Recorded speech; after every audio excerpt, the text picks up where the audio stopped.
તલોદના રણાસણમાં મકાન માલિકની જાણ બહાર લોન મુદ્દે ફાઇનાન્સ બેંકની મકાન સીઝની કાર્યવાહી. સ્થાનિક પોલીસ બેંક કર્મી સ્થાનિકોના ટોળા ઉમટ્યા. તલોદના રણાસણમાં મકાન માલિકની જાણ બહાર થયેલ ધિરાણ બાદ બેંકના કર્મીઓ આજે કોર્ટના હુકમ અને પોલીસ પ્રોટેક્શન સાથે પ્રોપર્ટી સીઝ કરવા માટે આવતા ભારે હોબાળો મચ્યો હતો. આખરે બેંકે મકાન સીઝ કરી કાયદેસરની કાર્યવાહી કરતા રીઢા લોન બાકીદારોમાં ફફડાટ વ્યાપી ગયો હતો.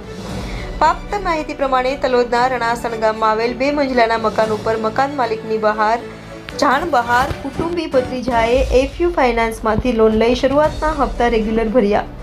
ત્યારબાદ કુટુંબ કબીલાને કોઈપણ પ્રકારની જાણ કર્યા સિવાય પ્રકાશભાઈ જયંતિભાઈ પટેલ છેલ્લા ઘણા સમયથી ફરાર થઈ જતા બેંકના હપ્તા નહીં ભરાતા બેંકે લીગલી કાર્યવાહીને અંતે નામદાર પ્રાંતિજ કોર્ટના પ્રોપર્ટી મકાન સીઝના હુકમ અને પોલીસ પ્રોટેક્શન સાથે આજે પ્રોપર્ટી સીઝ કરવા માટે ટીમ સાથે દોડી આવતા સૌપ્રથમ પ્રોપર્ટી ધારક પરિવારે આ પ્રોપર્ટી માલિકી તેની પોતાની હોવાના દાવા સાથે જરૂરી આધાર પુરાવા બતાવી સીઝની પ્રક્રિયા અટકાવવા રજૂઆત કરી હતી.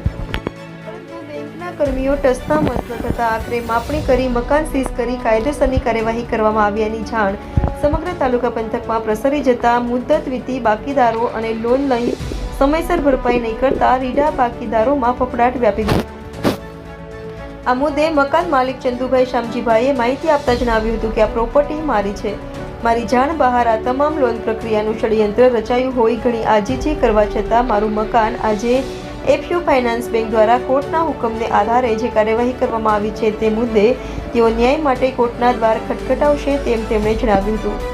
Reporter Jayantibhai Patel, India 24 news, Talod.